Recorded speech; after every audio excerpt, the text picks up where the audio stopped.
This panel is on the current state of the middle market lending business. My name is Richard Tannenbaum. I'm the moderator of the panel today. I'm a principal with E.L.K. Capital Advisors in Chicago. We're an SEC-registered broker-dealer that raises capital for middle market sponsors of private equity, real estate, and venture capital firms and programs.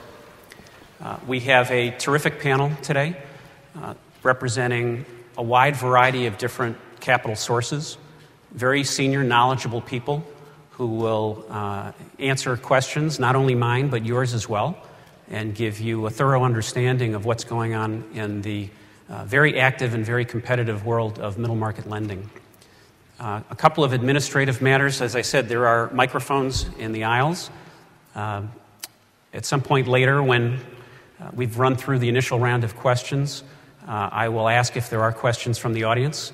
Please stand in front of the microphone, step up close to it, and ask your questions so that the panelists can hear. Also, everyone should know that this session is being recorded. I don't know where the microphones are, but they're here. And again, part of the reason is to be able to share this content with other ULI members who are unable to attend today. I hope everyone will turn their cell phones off at this point, so there'll be no interruptions from phone calls, and we can get started. So first I'm going to introduce our esteemed panel members. First on my left, your right, is Karen Case, President of Commercial Real Estate at the PrivateBank.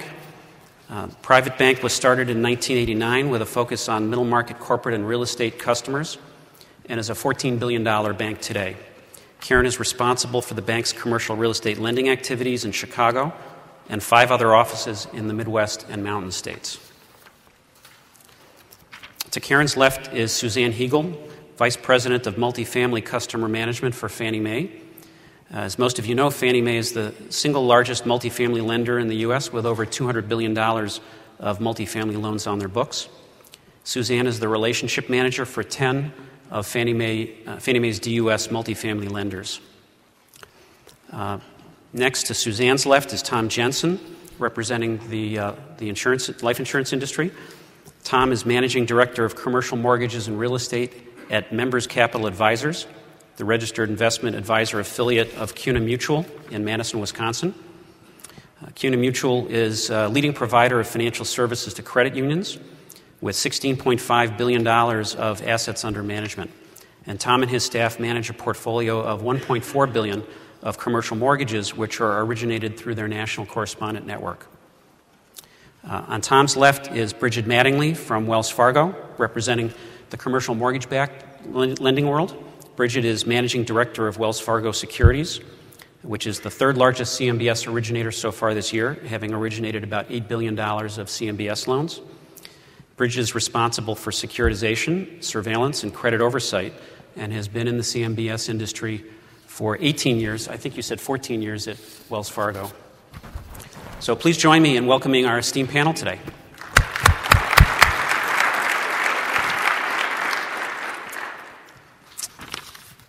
So I think I'd like to start by framing our lending discussion with a question about what's driving capital flows to the commercial real estate lenders themselves. It's obviously a yield-starved institutional world, whether you're a bond buyer or whether you're a direct lender. Everyone is looking for yield. And so let's begin by talking about what makes commercial mortgages attractive today. And Tom, if you don't mind, I'd like to start with you.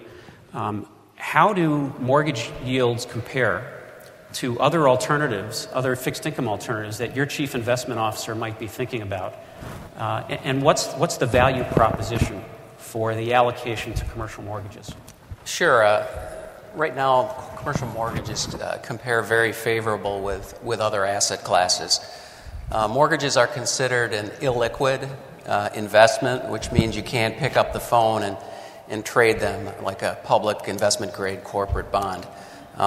So because of the illiquidity, commercial mortgages and private placements, which are private bonds, command a premium.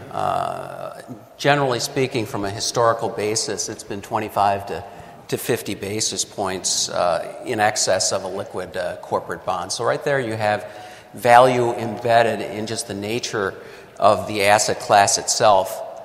But beyond that, being a private asset, there's inefficiencies in our marketplace. Those inefficiencies can reside in the origination or the distribution side of it.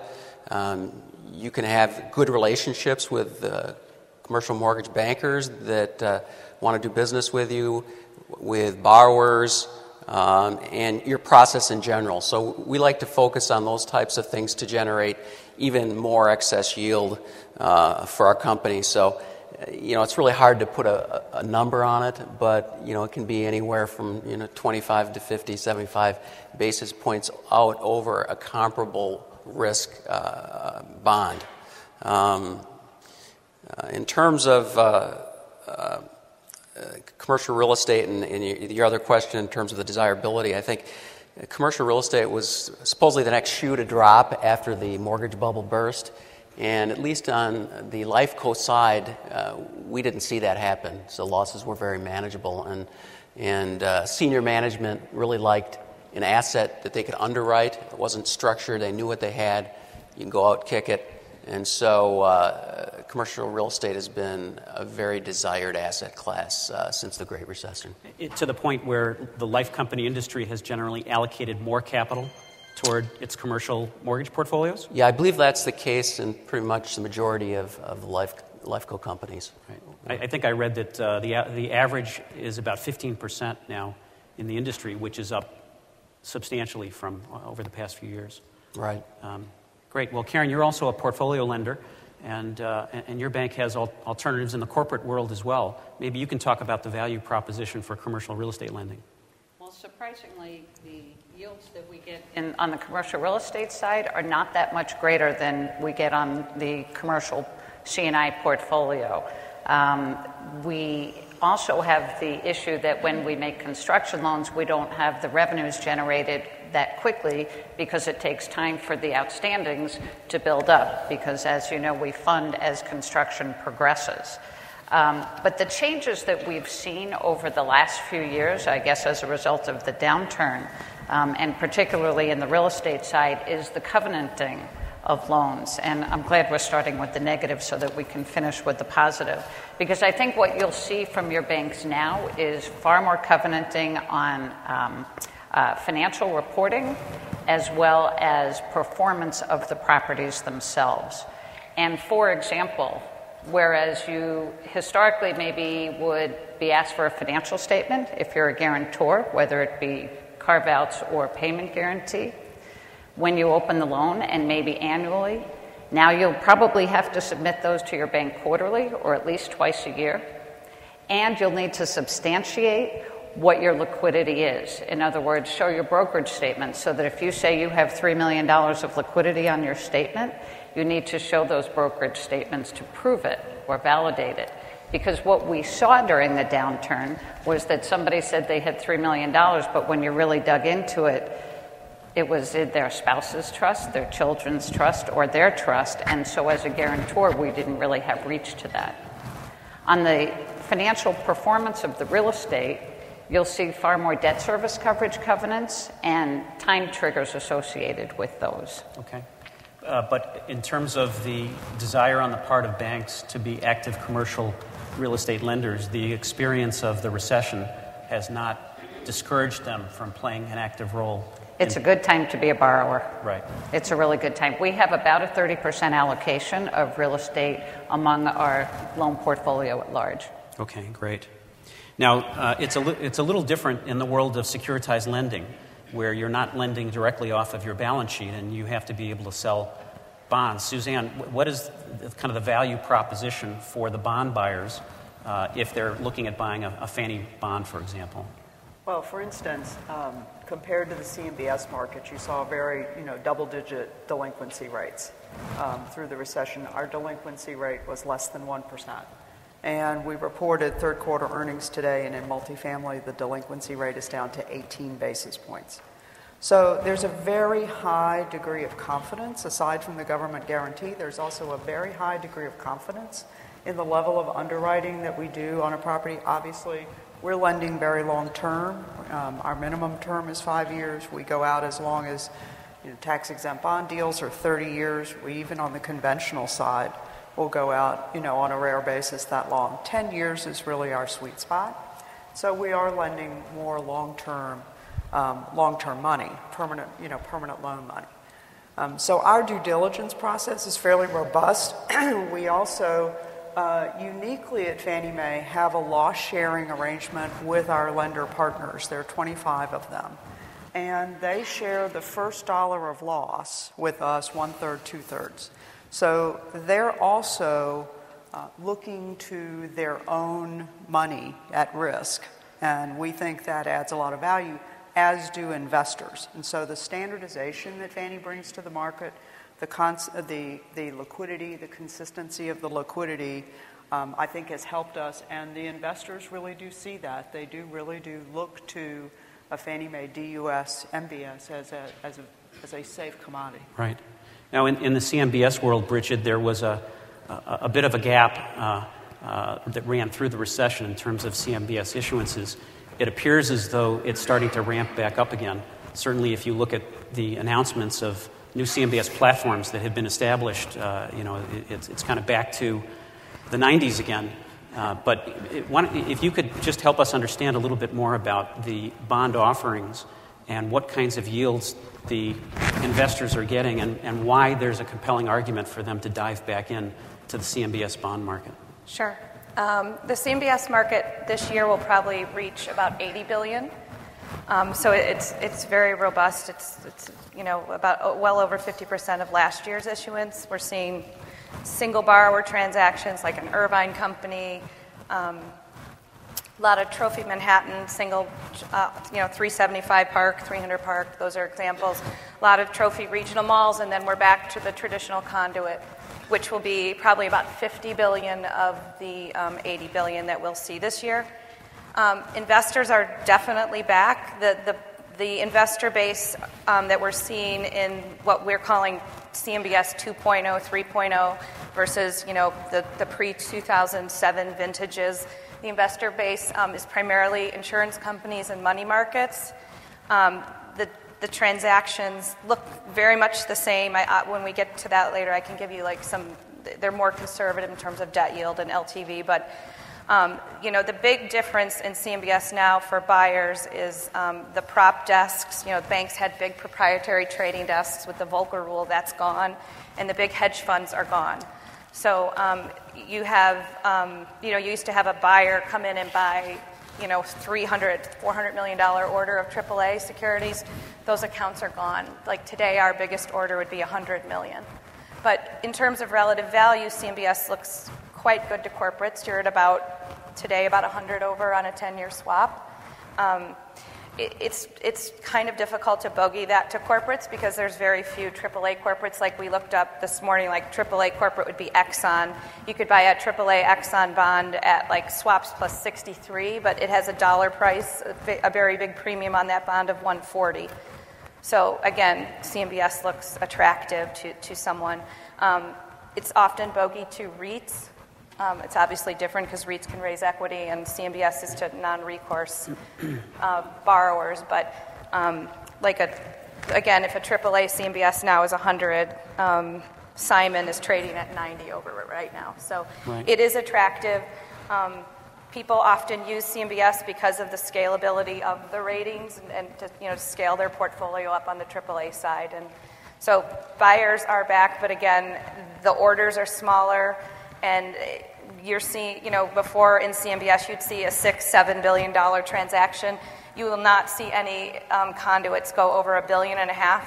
And people ask us why, maybe we'd want to warehouse loans for a few more weeks, get a bigger pool, cheaper expenses. You can't do it because you can't, there's just not the diversification of bond buyers out there like there was. Okay. If I could ask you to start, and we'll kind of move in this direction, just by describing, for those of you who have allocations, how much you have allocated for this year, how much money you've put out, how much money you think you're going to have allocated to next year, for those of you who don't have allocation, kind of what your targets are in terms of the business, and also just to describe in a way that can differentiate you from the other lenders on the panel what your main kind of core lending products are. Okay. Wells is the largest commercial real estate lender. We have $123 billion outstanding in commercial real estate.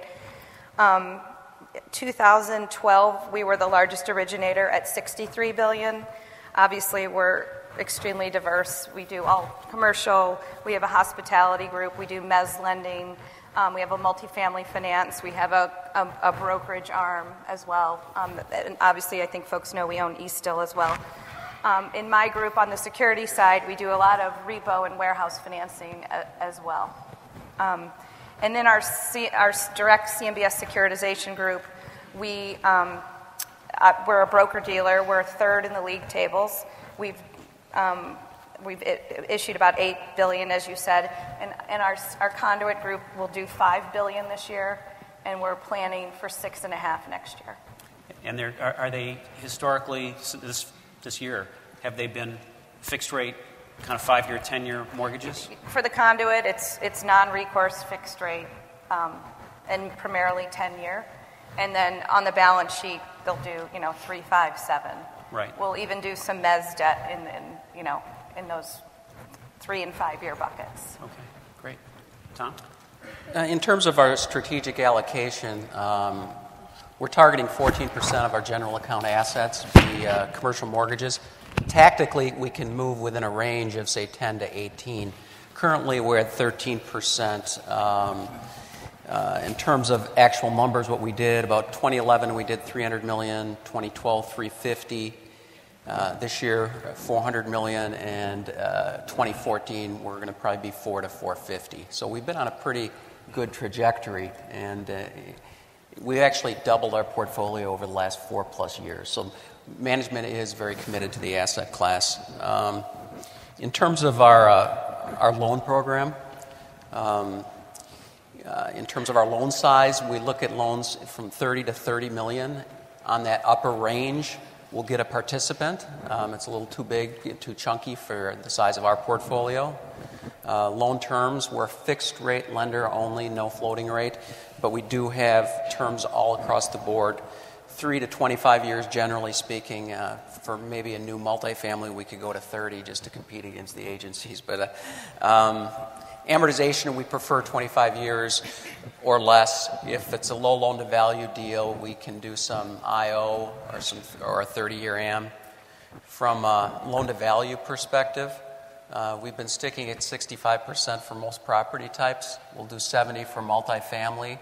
And for credit tenant loans, where we can match up the loan amortization with a lease term, say for a Walgreens or something, we'll go up to 75%. We generally stick to the 4 major food groups. We do like medical office as well. We'll do some single tenant properties. We'll do some age restricted and some student housing, as well as typical market rate multifamily. And on a case-by-case scenario, we'll look at some urban parking garages in 24-hour cities, and we'll do some self-storage as well as on an infill low loan-to-value basis.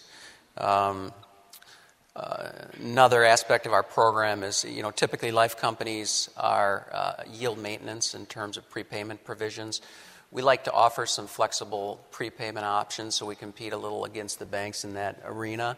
And anybody that's looking for some surety in terms of what their exit will be, especially if they have a short-term hold, typically opt for that structure. We also have a short forward program where we'll fund 6 months down the road. Great. Suzanne? Well, I have the simplest answer to what's our asset allocation. We'll see if that makes me a simpleton by the time this panel ends, but you can be the judge of that. We do multifamily. We do 5+ units. Now, within multifamily, we run the whole spectrum. We do the conventional multifamily. We do student housing, seniors housing, assisted living, Alzheimer's care, student housing, the array. Our loan size runs from under $1 million to, I've worked on a multiple asset transaction that was $7 billion. So if you fall anywhere within that range, we should be able to, accommodate you at some point in time. We do offer both fixed and floating. I talked about the terms before. It's a wide range of terms. Our floating rate products include either an embedded cap or an externally purchased cap. We use the embedded cap for smaller deals, and the more sophisticated externally purchased caps go for the larger transactions. So within multifamily, our book of business is about $200 billion. We do have the largest book of business for multifamily in the world. If it is our specialty, we think it's a hugely advantageous asset class, and we have lots of folks trying to be DUS lenders, but we do work through our 25 lender partners, and they're spread throughout the country, and there are several of them in the room. Thank you. Karen? Year to date, we've done about $750 million of originations, which is comprised of about 100 different loans. And I'd say over the last 4 or 5 years, even through the downturn, we did well over $3 billion. So real estate is a very important product at the private bank. In terms of the kinds of deals that we do, from a geographic perspective, we are Midwest-based. We're based here in Chicago. And so we, generally speaking, like to have either the borrower based in the Midwest or the property in the Midwest within our footprint. And every now and then, we'll look at it and we'll say, well, if the borrower's ever flown through O'Hare, that too will qualify. So we follow our borrowers wherever we go. We're in something like 22 or 24 states, a couple that we've missed. And of the production that we do, I'd say if you think of a pie chart, about a third of it is acquisition financing, a third of it is refinancing, and a third of it is construction financing. And if you then take the pie chart next to it in terms of the property types, it's a pretty equal distribution among office, retail, multifamily, and industrial. Every now and then a hotel sneaks into the portfolio, and that's okay. Although it's typically not construction for a hotel, it would be existing with some cash flow in place. And we also do some lines of credit, primarily secured, on pools of assets. We have a 7-year multifamily program that we're pretty excited about. Most of the loans we do, however, are floating rate. And for the longer term loans, most of our loans are 3 to 5 years. For the longer term loans, though, we really think a best practice is putting a swap in place. And I think we're going to talk about swaps in a little bit. Most loans, as I said, are 3 years, maybe with a 2-year extension period tied to LIBOR. So they are floating rate unless a swap is put into place. The other product that we have been very excited about and successful with over the past year, and I think there aren't terribly many banks in this business, is providing structured debt. And in this product, we will go up to 75 to 80% loan to value on a cash flowing asset, so this doesn't work for construction or repositioning, where we will keep the 60 to 65% senior piece, bring in a B-note buyer for the piece that'll go up to 75 to 80%. These are typically non-recourse loans, and the trade-off for recourse is a little bit higher pricing. And the all-in pricing, because it's a blended rate between the A and the B-note providers, would end up at about LIBOR plus 450 to 500. Which is a pretty good trade-off for bank financing and not having to provide the recourse. It's been a very successful product. It's very easy on the eyes for the borrower because it is a single note, and we take care of the sale of the B-note. It's been very attractive and very welcomed in the community. Right. Well, let's jump into interest rates since you brought the subject up. It's been a volatile year from an interest rate standpoint. I realize that most of your lending is a floating rate lending, and perhaps you haven't been affected quite as much of that, but certainly banks are offering swap products that allow borrowers who are nervous about rising interest rates to lock that in. And I'd like to ask each of the panelists, Karen, you can start.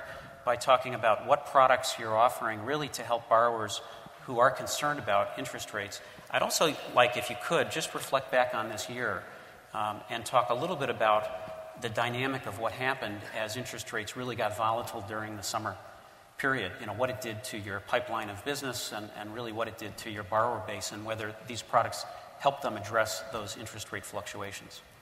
Well, I think from a bank's perspective, the increase in the rates was actually helpful to us because some of the runoff that might have otherwise occurred, refinancing in the long-term market, I think people got a little patient and said, I'm going to wait to do that because they didn't like the high rates. And as you know, rates did move up a lot through the year. They are now 48 basis points below the September high. But swaps are really an attractive way to go. And the pricing in the market today, you can do a 3-year swap for under 4%, a 5-year swap for under 5%. But what you should take away from the swap discussion is the flexibility within swaps. For an additional maybe 8 to 12 basis points in your swap rate, it's embedded in the rate, there's not a front-end fee. You can work in a cancellation option so that there's no cost to unwind, no make whole, no yield maintenance. You can walk away at any time. And to be able to do that, if you have a 5-year loan and you're not sure your exit strategy may be in 3 years, what a great thing to be able to not worry about that prepayment expense and to walk away. Or if you like the way the permanent market looks and you want to go refinance because you've repositioned your asset, you can now take the capital out and cash out, and it's time to go refi with one of the other longer-term lenders here. You can walk away from that cap. So you've had from the swap. So you've had the insurance during the time you needed it, but you're not married to it. You can walk away. Cap rates are also an option and pretty attractive. Our loan sizes are typically, $10 to $20 million. We'll go up to $100 million with a syndication program. But buying a cap, if you have a $10 million loan, which this is a middle market group, so I assume that fits, a 1% LIBOR cap for 3 years today on $10 million costs $100,000. That's pretty good insurance and pretty smart because you're in the business of managing real estate, of building a building, finding tenants, getting them in occupancy, collecting the rents, and not managing interest rate risk. And so rather than spend your days worrying about what the interest rate market is going to do, if you buy insurance, whether it be a swap or a cap, I think that puts you in good stead and you can worry about doing what you do best, and that's building, leasing your property. Great. Suzanne? We expect to do, we have a regulatory mandated cap on our business this year. So we expect to do very close to that cap. It's hard to manage it to the dollar. That'll be $30.4 billion. Within that, most of it is fixed rate. Now, the interest rate rise in the summer, obviously I think the thing, and you all would know that better than I would, but the class that was impacted most by that was acquisitions. And I think what you saw is a lot of going back and forth, a lot of renegotiation of the price of an acquisition. And so we did find that folks tended to sit out on the sidelines. But what we offer is, our bread and butter is the fixed rate. We do that 5, 7, 10-year terms. The uniqueness of it is we, unlike a CMBS, we don't aggregate the loans. There is one loan in its own security. And so that loan can be tailored to whatever is the needs for that particular property for that particular borrower, in the sense of it may be a 10-year loan. Our typical prepayment period is 9.5 years of yield maintenance. But if for some reason you need 7 years, you need 9 years with an open period thereafter, you need that structure, then we can tailor that security to you. Our floating rate product, we did see a lot more interest in the floating rate product, obviously, as the rates were moving up and there was a lot of uncertainty in the market. It is a fairly flexible product in the sense that it's a 1-year lockout and 1% thereafter. And it does have a unique feature for the agency lending, at least, in that it is also convertible to a fixed rate. So that should you choose during the loan term to want to like the interest rate market and want to go ahead and fix that loan, you can do so. So I think by providing the variety of flexibilities of fixed rate options during an interest rate market, and also providing some floating rate product that if you're comfortable with the floating rate, you're not sure of your hold period, you can still build that in. Obviously, our loans are assumable, and in the sense of even that fixed rate loan is assumed, we can provide what we call a supplemental loan, which allows your purchaser to leverage up the property if it has performed very well, its cash flow is improved, or even during the loan term, if it's in the first 5 years of a 10-year loan, you as an owner, based on the appreciated value and improved performance of the property, can pull some cash out and hopefully go invest in another property that we can help you finance. So we think that those are good ways to support the industry and allow people to tap value in their properties and yet still take advantage of what are higher but still very attractive long-term rates.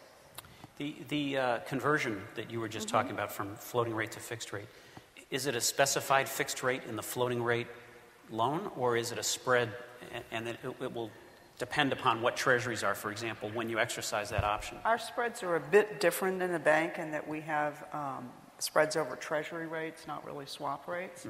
And so what is fixed for that is our guarantee fee and our lender servicing fee. The treasury rate and the investor spread at the time will be pegged at the time of the time of the conversion. But the guarantee and the servicing fee, that's locked in. Are locked in. And then from the standpoint of when a borrower can lock rate, especially in the acquisition market, people are very sensitive to wanting to lock that interest rate down when they're going hard on their contract. How early in that process can you do that? Part of it depends on how mature the whole transaction is in its due diligence process. Because obviously we're locking in a long-term rate. You don't want to have a broken trade, because I don't think that's to anyone's advantage. There are penalties for that, and rightfully so. The investor has set aside money, and if you break the trade, they want to be paid something. So that's the case. We have, if the loan is very mature, we've done rate locks in as little as 10 days, and sometimes they take as long as 45 days or so. The typical period is 30, 45 days, but you can rate lock.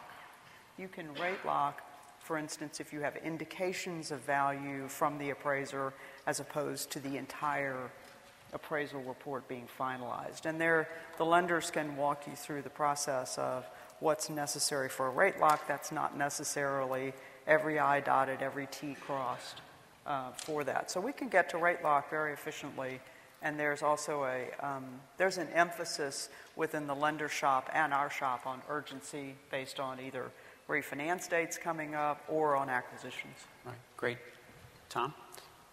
The first and second quarters were pretty busy for a lot of the industry, and by the time summer came around, we were spending a lot of time processing this business. We're about full capacity, but when the Fed talks about tapering and we saw the 10-year the long end of the curve steepen out quite a bit, I would agree the acquisition activity really kind of came to a halt.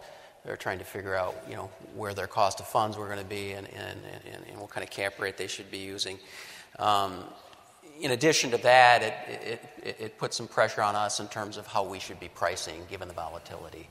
But that didn't last that long. And in terms of products that we have as a fixed rate lender to alleviate some interest rate risk, the biggest one is that we lock rated application very early on in the process, and that's one way we can take away, especially in a volatile market, that we can take away interest rate risk as opposed to maybe dealing with a conduit loan or maybe an agency that may not be able to lock so quickly. So that's something we sell quite quickly. We do a lot of our due diligence up front. We've got a very flat organization. I talk with all my people, and once we've quoted a deal, we sell a high surety of execution. So that's a big selling point for us in terms of volatile interest rate markets. The other thing that we can do, and I mentioned this previously, is that we do have a small forward program. 6 months, or it'll be longer than that. Once we're in, say, a new year, say 14, as long as it closes in 14, we can go forward. So we can take some volatility off the table by locking in now and funding down the road. We'll fund the first 90 days, will be free, and then there'll be a small option charge for going forward. Is that suitable for takeout for completing development, or is that more for just existing income producing property? Rick, it can be for both. If it's a completion of property, the property's probably going to be close to being stabilized. Right. If well, not, like a single tenant property, for yeah, example. then it would work perfect for right. that. Okay. If it's multi-tenanted and you're significantly leased, maybe 60, 70, we could have a leasing hurdle, and if they're not there, maybe some additional structure, some type of a holdback or escrow to deal with the remaining leasing. Okay, great. Brigid? Sure. The rise in rates this summer, it was a little counterintuitive because you would think that yields widen, and so the credit spread premium that investors want to buy a security would decline. It didn't. It increased. And just to give you a gauge on the volatility, so obviously we had the volatility in treasuries of like a difference of about 100 or about 100 bips or a point. But on AAA securities, the range has been it's been about 55 basis point range this year. About 72 at the beginning of the year. Again, right now I mentioned we're at about 100, but the wides this summer were deals we're pricing at like swaps plus 128 was the wide. So again, I would have thought yields were wider, more investors would have come in, and that credit spread premium that I mentioned, that 72 to 128 would have tightened, and it didn't. Sorry. And primarily because investors, just all the uncertainty with the Fed and what the government's going to do in terms of the bond buying program and the debt ceiling, people did not want to put, 10-year bonds, 10-year duration is a long time, and investors just backed off. So, and if you think about it for a conduit lender, that's a lot of volatility. So, 55, that difference of that swing of 55 basis points is over 3 points of profit. And I can promise you no conduit lender is making 3 points of profit anymore. And I can promise you that all the conduit lenders like the ability to hedge that credit spread risk. We can hedge the interest rate risk with swaps. So that's easy, to handle from our side. But that credit spread risk that's why you have to come to market, and velocity is very much key. So it's had a huge effect. And so you say all that, and you think some people would have maybe left the business. Not the case. I looked this morning, there's like 28 conduit lenders back. So I feel like we're back in 2005 once again. But the volatility is there, and it's a lot of risk for the conduit folks. And in terms of interest rate aspects of loan products that you're offering, where do conduits lock rate with a borrower on a loan these days? Well, as the markets come back since 2011, we're starting to look, it's about 3-4 bips for a month to lock rate. We're starting to offer that more, for the large institutional borrowers that we deal with, we will offer that at application. But we tend to try to lock at, at funding. And again, we try not to reprice.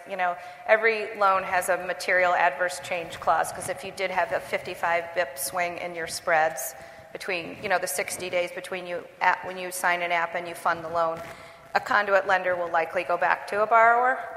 But again, not for 10 basis points kinds of swings. But so that's just the way the market is now. Now, I thought I heard Tom say that at some point during the summer, the spreads may have started to compress a bit. The loan spreads may have compressed a little bit because borrowers were dealing with the interest rate shock. I assume that, and I've heard from many lenders that was the case. I'm not suggesting that anything other than competition really kind of forced you to address some of that. But as we're all looking forward and thinking about the inevitable rise in interest rates again, which will happen at some point in the future, whether it's later this year or next year, Do you think that there will be a tendency to kind of push back on spreads again? Anybody want to take a crack at that? Kind of how will you address that pressure, when borrowers come back and you may lose them. They may go from fixed rate lending to floating rate lending simply because fixed rates have gone up too high. Yeah, I think it's going to depend upon, if there's a ton of capital out there chasing the deals, then I think you're going to see spread compression. Historically, you've seen that happen, and as you get into higher interest rate environments, you get spread compression. And as you go down, spreads gap out. Well, when that happened, recently, that really didn't happen, so it was counterintuitive. But in going back to this summer, I think, at least from the portfolio standpoint, you did see some minor spread compression to get business, but it wasn't significant, at least maybe 10 bips or something, right. At least what we saw. Karen, are you kind of enforcing any interest rate caps or swaps on certain borrowers? You'll look at a deal and you're just not comfortable with not having some protection like that in place for them? On some transactions, we do require it. I'd like to talk about the interest rate compression, though, just absolutely. for a second, because from a bank perspective, as I said before, it's a great time to be a borrower because spreads really have narrowed. And I think that it's not because of volatility of rates, but if you think about how many banks were out of the market from 8, 9, 10, and really even going into 11, and they spent all their time trying to work down their portfolios. So now all of a sudden their real estate portfolio is very small, and now they need to generate earning assets. They have no revenues from real estate, and so they are, in fact, buying the business. Yeah. And that's really, I think, what's caused the compression. There is a lot of money out there, and again, it's because allocations within banks' portfolios, they need some real estate for diversification of risk, if for nothing else, and they've got to build back that revenue base. Right. So that's a great segue to my next question, which is, you're all trying to achieve good risk-adjusted returns, and there's a tremendous amount of competition. It's no different with anybody in the audience who's an active buyer and is looking at the pricing on the highest quality assets that are out there, and the pricing has just gone through the roof. Cap rates are as low as they've ever been. From a competitive standpoint, are there niches in the marketplace, geographic areas, secondary markets, kind of off-Broadway property types that you're focused on in order to try to get some additional yield premium to make up for the fact that this competition is driving spreads so low? You want to take a crack at that? Sure. There are no two deals that look alike. And so as we sit here and we talk about what kind of terms we offer, and I would venture to say this is the same for all of us, no two deals are priced the same or structured the same in terms of the leverage and the recourse and the covenanting and so forth. So, this is all very high-level conversation, so just bear that in mind. You can't hold her to anything, any spread that she says. Right. You could probably do way better than anything I'm saying. What was the question? Well, just niches that you're trying to exploit to get yield. I mean, my philosophy is that there are great deals in bad markets, whether they be geographic markets or economic markets, and there are bad deals in good markets and good times. And so we really look to the sponsorship and the individual property. So we won't redline a particular geography or product type, generally speaking, because, as I said, if you've got the right sponsor and the right property in the right market, which could vary, then there's no reason to not take a look at that asset. But as you look at your origination volume for the year, there aren't any themes that pop out from you? We look at it all the time, and I've been keeping I mentioned the pie charts earlier, and I've been keeping these pie charts since the early 90s. And I think because we just have a very broad base of clients, it naturally always seems to fall that we have this pretty perfect pie chart. And probably it's a little heavier this year towards multifamily, but we throw student housing into that bucket, and we've been a pretty active student housing lender. So I think we are also doing some condominium development. For the first time in a while. We're on our fourth, we've closed 4, we've got a couple more in the hopper, and it's pretty exciting. They are not the 350-unit condos or conversions that you would have seen 10 years ago. They tend to be smaller more in the, I'd say up to 50 units. Okay. But there is a demand again. So you're dipping your toe back in that water. We are. That's exciting. Susanne, from a product standpoint, are you seeing any skewing of loans that Fannie is making in terms of product type, geographic location? Well, we do have a unique advantage in that we are, the buzzword within Fannie Mae is we're in every market every day. And it really is true. We do lend across all 50 states. We lend in both core markets. I've both worked on tons and tons of deal in Manhattan, and, first week of December, I'm going to visit a customer in Fayetteville, Arkansas. So we do lend across the entire spectrum.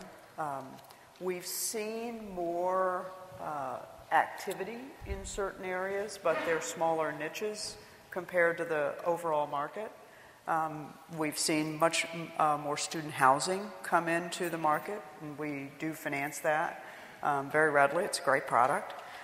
You have to look at it a bit differently, the same way you have to look at seniors housing a bit differently, because they do have very strong aspects of operating businesses as well as real estate.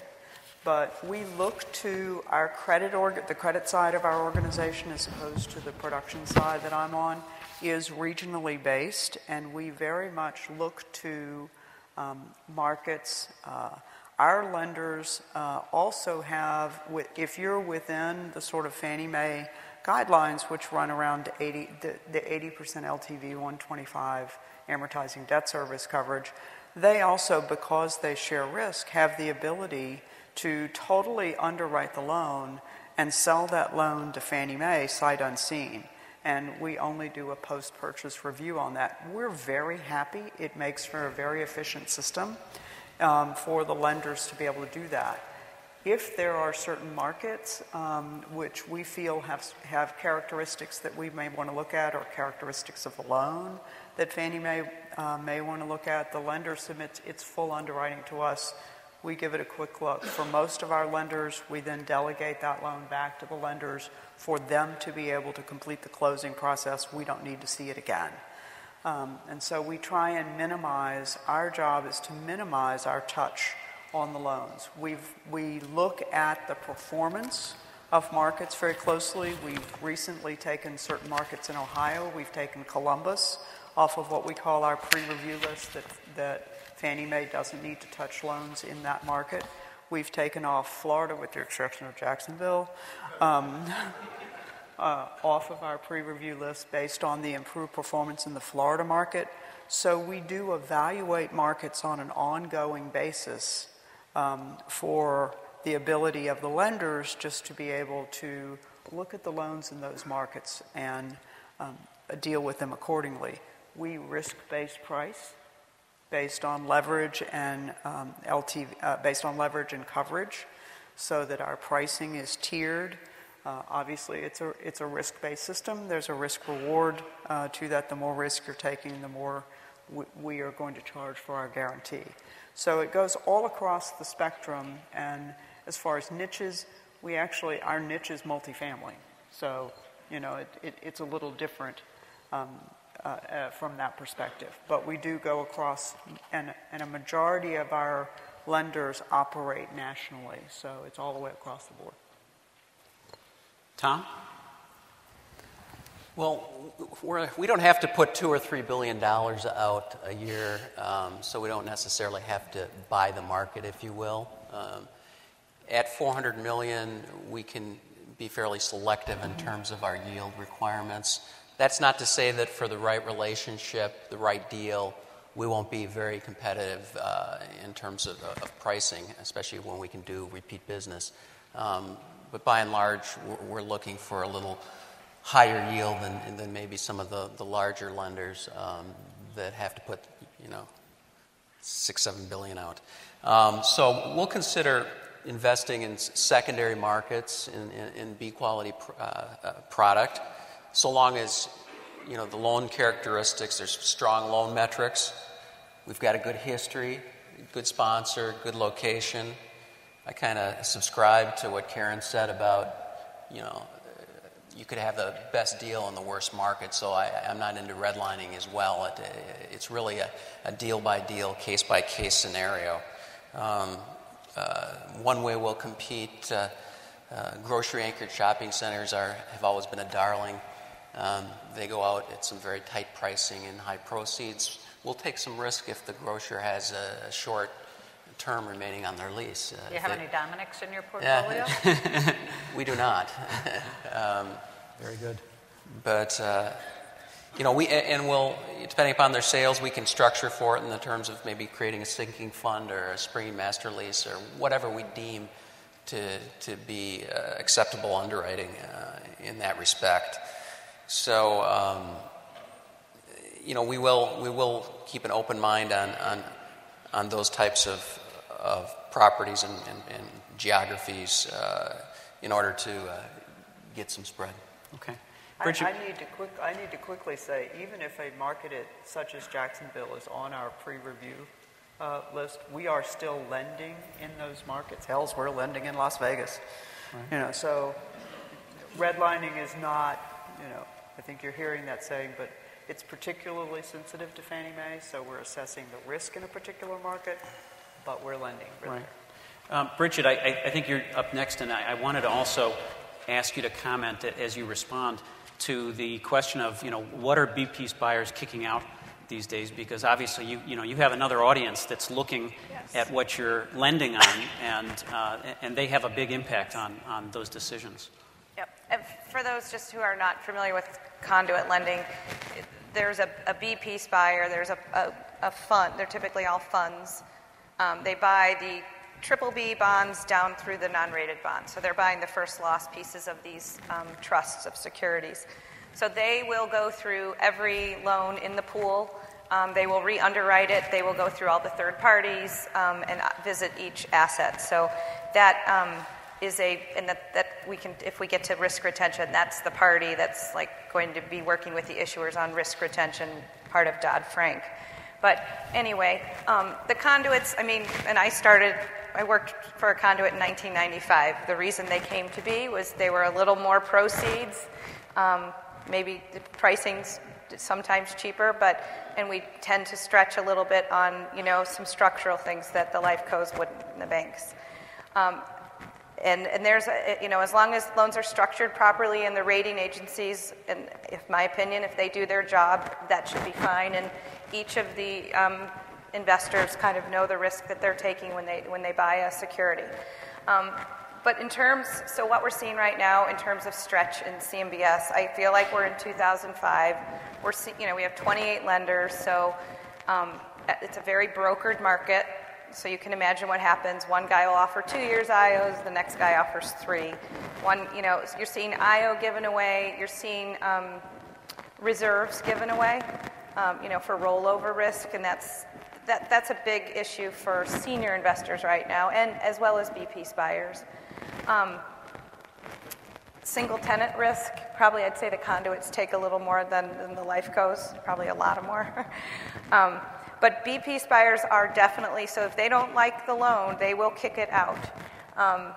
What we're seeing right now, single tenant, anything with any tertiary mall with a Penny's or Sears, you can forget about it. The conduits will not even lend on it any longer.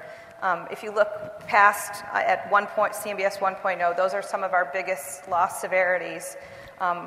Come from regional malls. It's kind of binary. If the mall goes down, there's very little alternative use, and it's like 100% loss severity. Student housing, the B buyers aren't fond of it. They just think there's just too much new supply.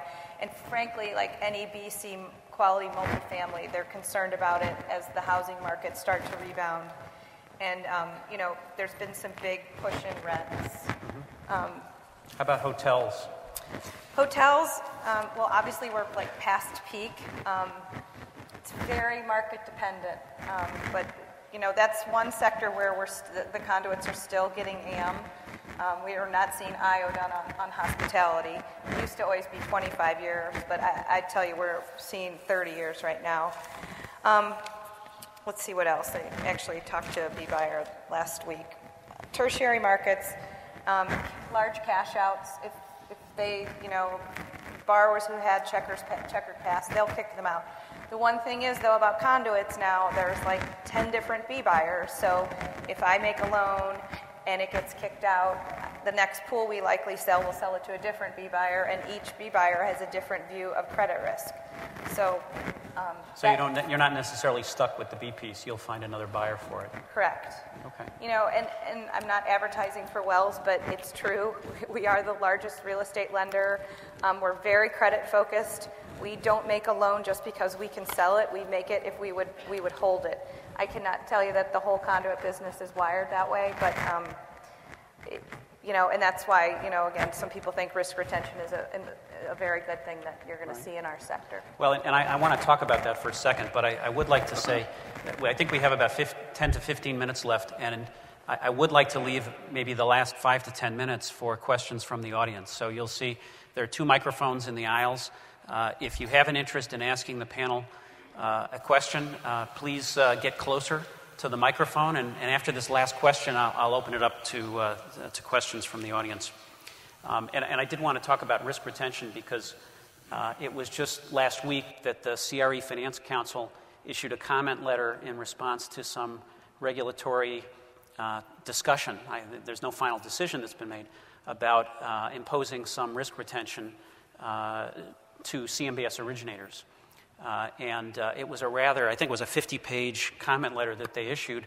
I can't promise you I read the whole thing, but the highlights of it were that they were suggesting to the regulators that they provide optionality and flexibility, which I think is a nice way of saying, please don't impose this standard on us.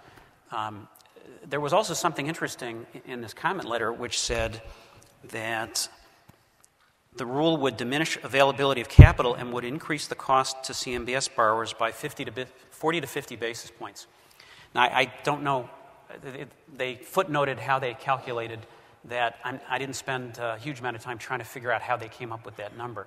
But obviously, everybody understands that reducing capital availability means some increased cost to borrower.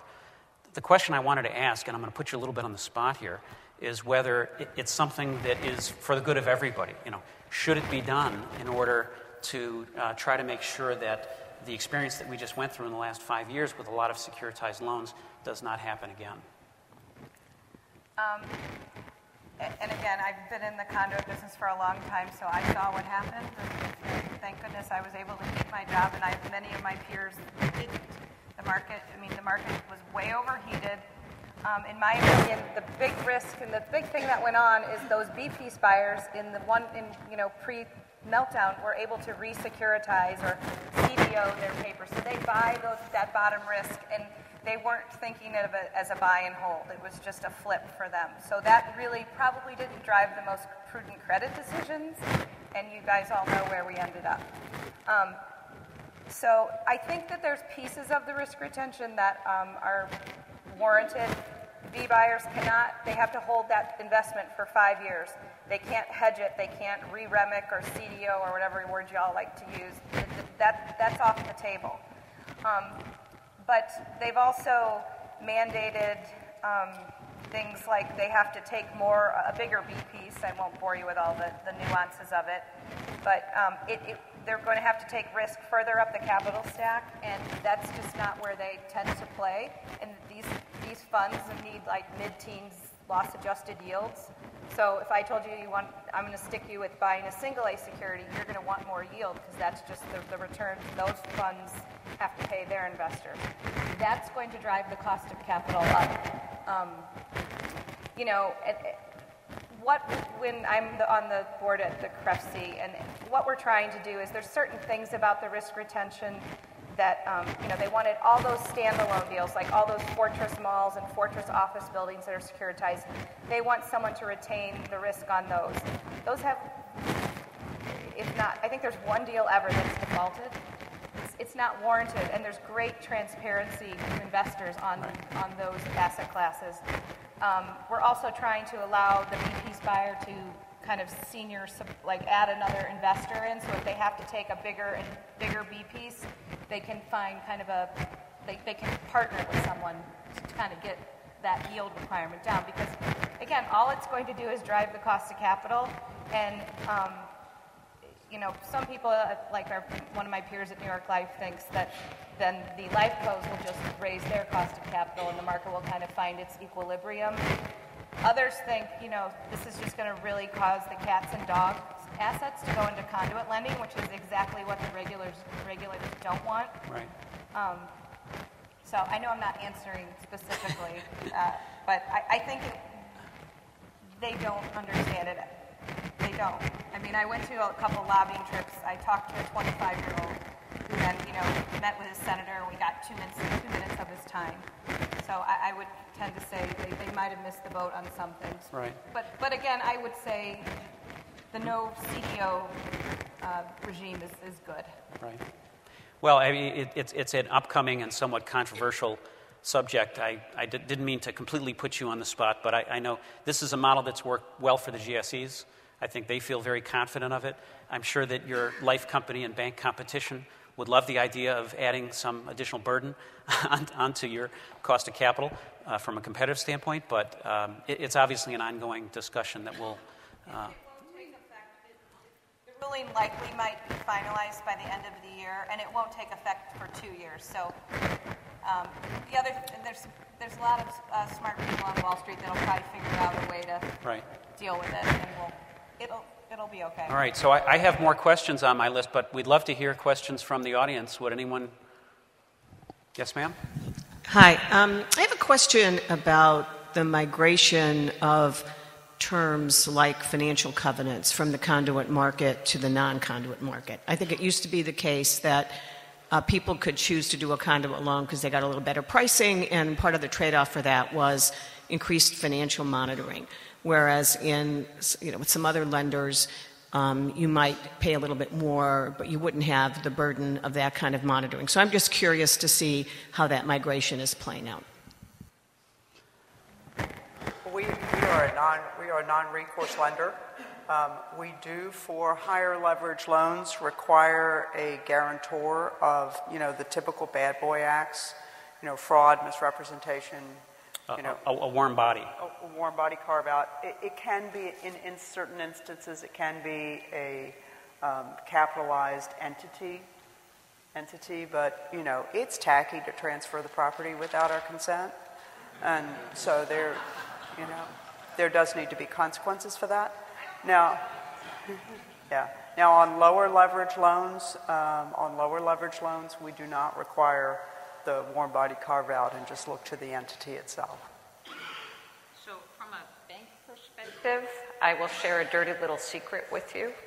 And some of the covenanting that you will see relates to what we call risk ratings.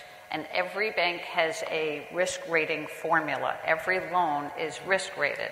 And depending on what that risk rating is the amount of capital that the bank has to set aside as a loan loss provision. And so oftentimes you are now seeing, and this wasn't the case, in the earlier part of this millennium, that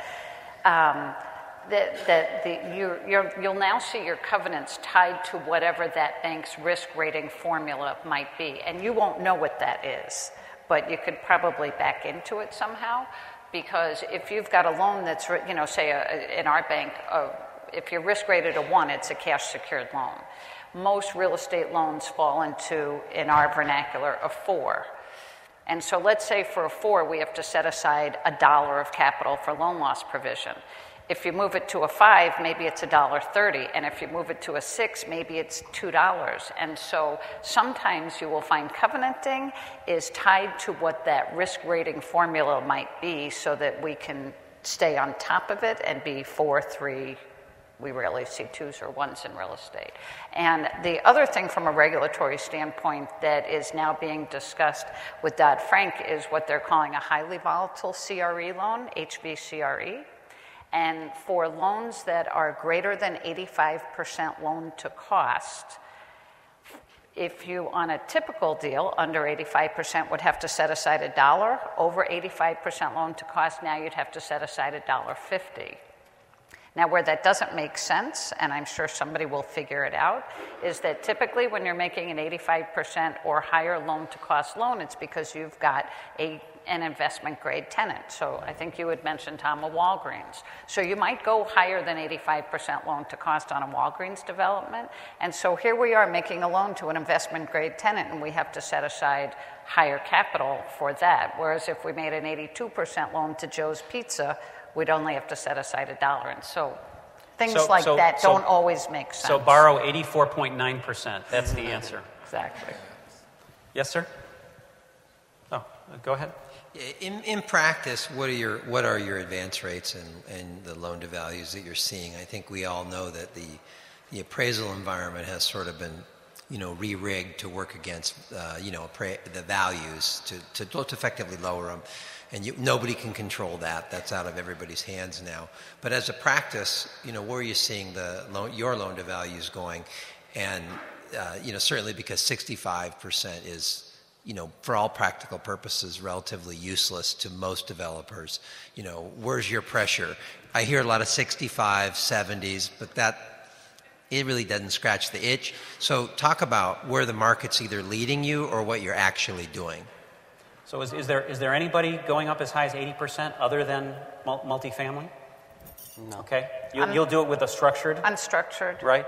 So there's a hybrid structure that Karen will do, up to 80%? But we tend to look more driven more by debt coverage than by loan to value. And loan to value is important from a regulatory standpoint, and we have to get appraisals, and they can be helpful from looking at a comp, at comps. But really, we look at debt coverage as the driver. That's absolutely correct. I've been a developer twice. For both two failed development companies. And that's why I'm a lender today. And we never defaulted on a loan because the appraisal was wrong. We defaulted because we ran out of money. So debt service coverage, I'm personally very much a debt service coverage lender. Yeah, and debt service, given our low interest rate environment, it doesn't really come into play as much. What we look at is where are you on the exit. Right. So look at a debt yield, maybe stress your income, don't grow it at all, and find out where you are on an exit and make sure you've got some nice double-digit coverage from an exit standpoint on a coverage basis. Right. On a debt yield basis. Brigid, where do you max out these days?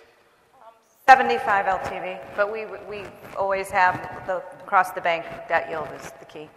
And investors we see like 8 debt yields with a 60 LTV because of these cap rates. So investors are focused on it. Yes, sir?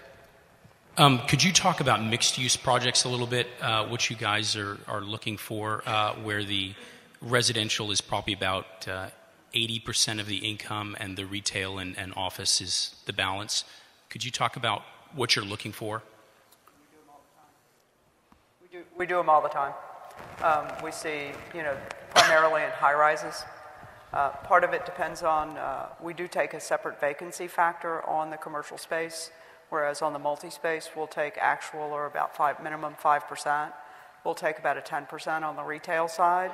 But we oftentimes see, depending upon the composition of the retail, for a multifamily project, that's a real advantage.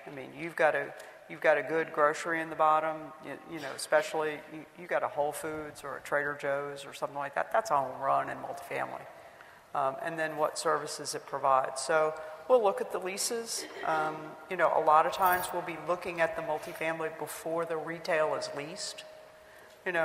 And in that instance, then you recall I talked about being able to do what we call in Fannie speak a supplemental loan, where once you then generate that additional income, you can come back. It is a second mortgage, so the spreads are higher on it, but you can sort of capture the value of that additional income stream.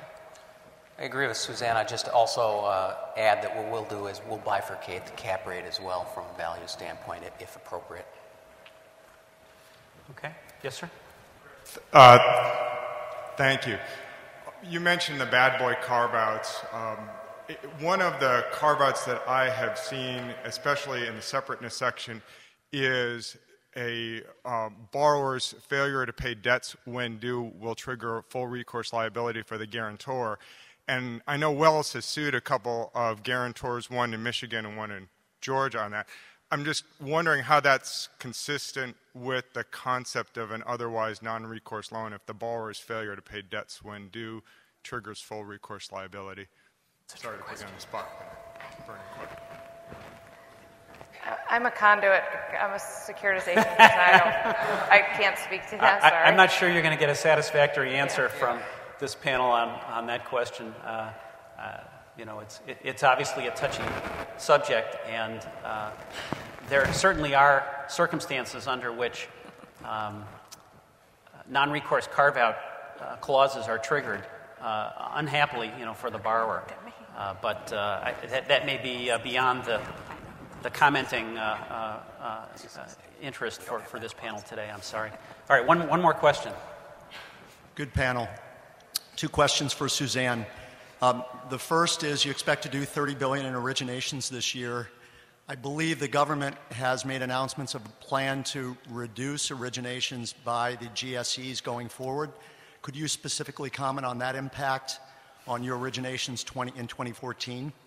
The second question is, with multifamily probably the most favored asset class, cap rates at historic lows, capital flows abundant, have you adjusted your credit and underwriting standards in response to what some might conclude as a very peaky time in the apartment sector? Let me take your second question first, because I think the answer is simpler to that. You're right, cap rates are very aggressive on multifamily. But again, our lending standards also take into consideration debt service coverage.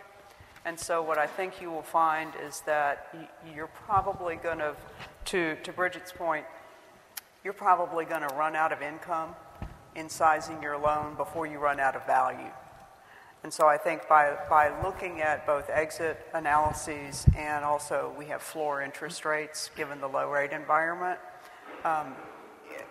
we're going to adjust and we're going to see those cap rates.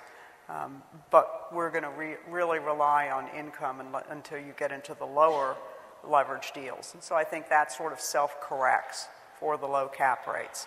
As to GSE reform, I'm listening, to capitalization and such. And, we have our own regulatory challenges. So the FHFA put out a series of questions this year. They did, to their credit, recognize that a sudden 10% diminishment of both Freddie's volume and Fannie's volume in 2013 that was announced in the middle of the first quarter was disruptive to the market. So they put out for comment during September and early October a number of questions. Should we be doing 5-year debt? Should we be doing specialty products? Should we be limited to housing with rents affordable to 100% of AMI or below? A number of questions.